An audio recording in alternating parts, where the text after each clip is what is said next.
Hey everybody, this is dangerous territory for me.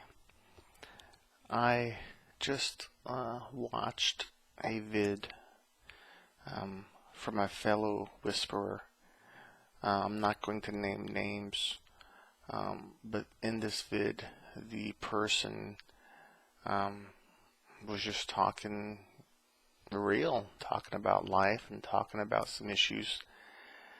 And I was going to write a response, and then it came to me that one, it's late for me at least, and I don't really feel like typing right now, but I did feel the urge to respond quickly, and I decided to make this a public posting, but respect the whisperer and maintain the anonymity as far as I am able. So what's all this about? Well, this is dangerous because I'm going to try and just give advice to someone who I don't know when I am a person who has made so many bad decisions, bad choices, and not followed his own advice even when it was good. The idea of giving advice is somewhat silly. But I know that, and I know that going into it. So what I say and what I share is just merely some thoughts from a humble and somewhat battered heart, if that makes sense. And by that I just mean we all have experiences. A lot of them are going to be similar experiences, even though we are in different circumstances. So this person had asked for some comments, and I thought she deserved a response. This is what I'm first going to say. There were several issues that were raised in this person's video. And during her discussions, she was sharing her honest thoughts about her relationship with her significant other. This is tough. This is a tough balance to walk. We're on the internet. We're in an anonymous community where it's a chance for us to have such amazing connection and closeness, but it's also just open to the world, and we don't know everybody who might be listening or hearing, so we feel like we have some intimacy, but anybody could listen to whatever we post, at least as long as it's public. So I'm not in any way being critical of the posting. I'm just saying it's a tough balance to know when to reach out. Because if you're in a time of need, if you feel anxiety and distress, sometimes you feel it's worth running the risk, which may not be that risky if no one knows who you are, but running the risk of judgment by others, if you could just get that one or two or three responses that are meaningful to you. So anyway, there's this long preamble, and I apologize for that. This isn't scripted, this is just me responding. First, I think it is potentially troubling when you express your thoughts about your significant other on the internet, on YouTube, on this Whisperverse situation, and they're negative. And the reason I say that is because even if it's what you are feeling at the moment, and even if it is absolutely true, the feelings may not always be expressed to your significant other. So you should be able to talk to that person, But when you talk to that person, we are always playing the game of how much we can share, and then how much we need to respect that person, respect their feelings, whatever concerns, insecurities, issues they may have.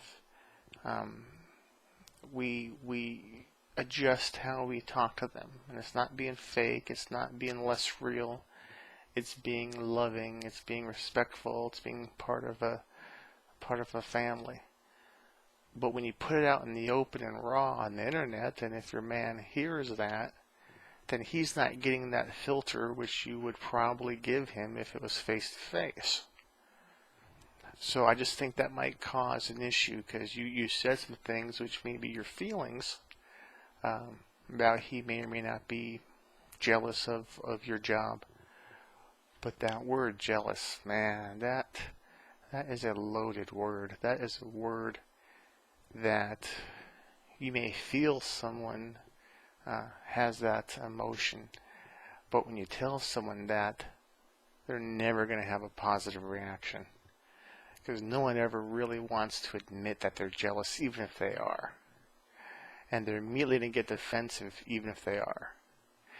And, what if they're not jealous?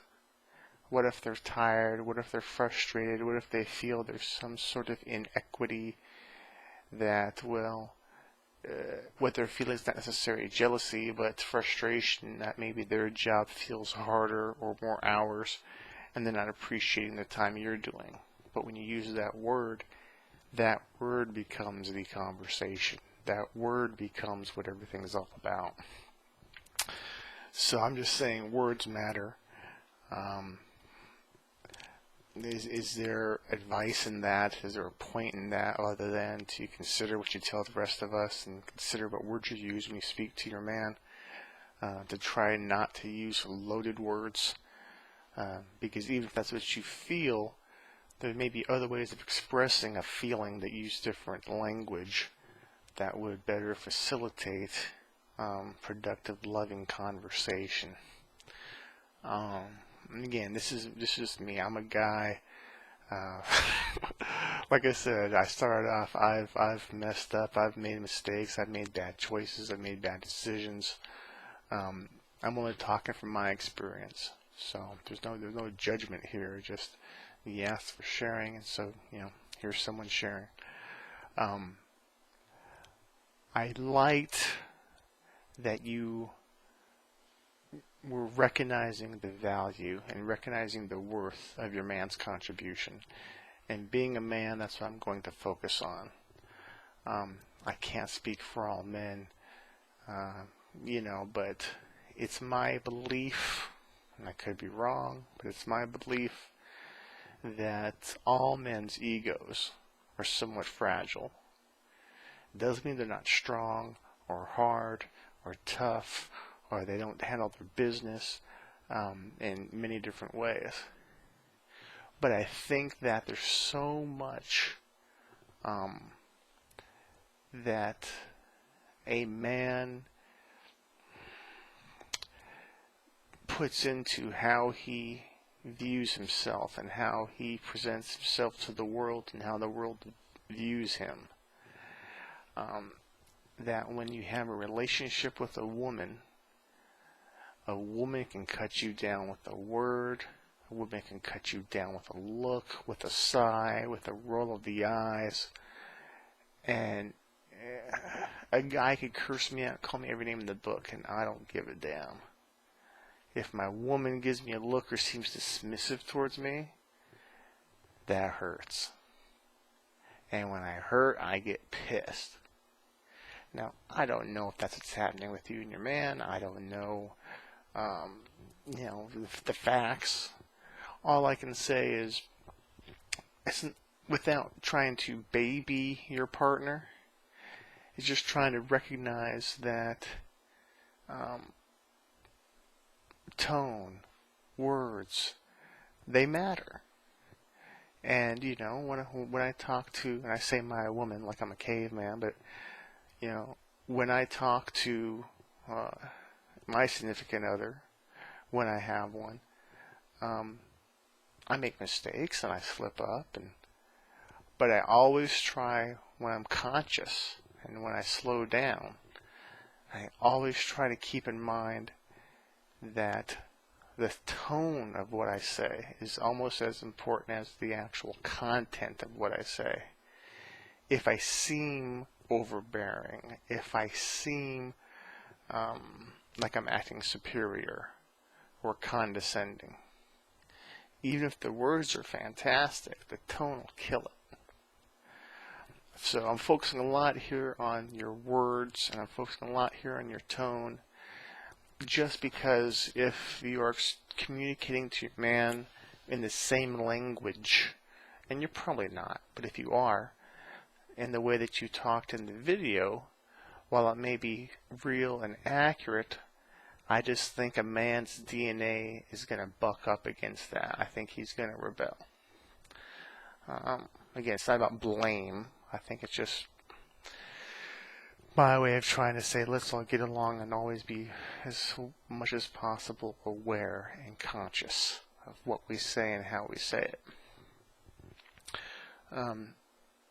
But there's that. I really am respecting, the more I listen to your vids, the more I listen to your talk, the more I listen to what you're saying and the way you're saying it. I am respecting your clarity, your focus. You are very good at identifying issues, identifying points, and getting to that point and cutting through kind of the nonsense. And so I really respect that. I could only encourage you, if you have some sort of faith you follow or you're religious, pray. Just pray. Doesn't fix it, but it slows you down. I think in all cases we could all be benefited by slowing down. We all, I think, often reacting to the moment, reacting to a word, reacting to an emotion, reacting to pent-up, unresolved conflicts that's been going on for years. And if we just, you know what I mean, just slow down, it helps us focus on what's the point of this conversation, what's the goal of this conversation, what are we trying to attain. I really appreciate the fact that you talked about how you love your man. You have no interest in any other man. And I believe that, maybe you're lying. I don't know you, but you sure as hell convinced me. You seem like a person who's a straight arrow. So I think that for your benefit, for your positive energy, if you can, if you have faith, turn to that. I'd say maybe make your videos private or only for a select few people who you really feel you have a connection with. So if you need to kind of express things that maybe seem a little harsh about your man or your life or whatever it may be, it's not broadcast to too many. But I also just want to say that I really think that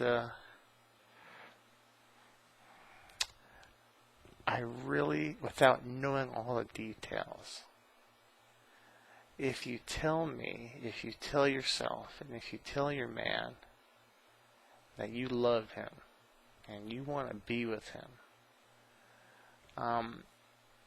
this is where I am a hopeless romantic. I really believe that if that's what we're talking about, it's not just convenience or infatuation or we're stuck in a marriage and that's what you do. But if you actually love this person, then a lot of your decisions, most of your decisions are going to flow through that filter of what's good for us. Now, not being a doormat, not being a victim. There's some things I'm hearing that, I can say I don't like because, who am I? I'm some guy you'll never meet, and whether I like it or not doesn't matter. but to the extent you feel controlled, you feel that your will is being taken over by somebody else, such that you can't do certain things which would be reasonable if you wanted to act a certain way or behave in a certain way or dress in a certain way, and you feel like that freedom of choice is taken from you. I don't like that. And again, I don't know the situation, and I don't know the whole deals. I'm sure as hell I'm not trying to pick a fight with anybody. But I'm just saying, in general terms, man or woman, young or old, when someone else is telling you how you should behave, I know I kind of rebel against that. I'm not a fan of that. But if what you're talking about in part is your love, is your commitment, then I would think that a lot of decisions you might make, and it seems like you have been making these decisions in this way, are filtered through that lens.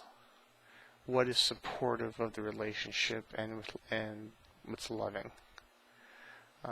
That said, I don't want to stir any pots. I don't want to stir any problems. Lord knows. But I was raised by a single mother. And I saw various men come in and out of her life. Various men treat her in different ways. And I have a personal, strong aversion, frustration, whenever I feel that a woman is being controlled and she doesn't want to be controlled. I think that's a concern.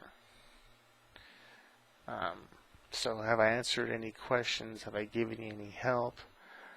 I don't think so. I mean, other than just a person who's responding to your video and saying, hey, you're not alone. There's people out there who are interested, who are willing to share. I've made a few, I guess I'll call them suggestions. What you share, who you share it with, the way you express yourself, with the words you use, because some words are hot button, they're just going to really kind of sabotage productive conversation. The tone, man or woman, we all know tone and the delivery matters. And then looking at how you feel. Are you feeling stifled? It sounds like you are feeling a little bit stifled, a little bit controlled. And you sound like a person who's not into that. So that's not a recipe for long-term happiness. I don't think it means you blow things up and you say that's it. But I think it means that until you feel like you're in a relationship that is mutually supportive and in a way that makes sense to you, then focus on everything else isn't really useful. You know what I mean? It could be your job, it could be anything else. If you're not feeling like you're in a safe or a nurturing, is maybe a better word, nurturing environment for you, then that's where the focus maybe needs to be. So this is a long, and it's rambling, and I honestly don't know how useful or productive it was. I probably should have made it a lot shorter. So I'm going to stop this now. Consider whether I should post this to you or not. Anyway, you take care.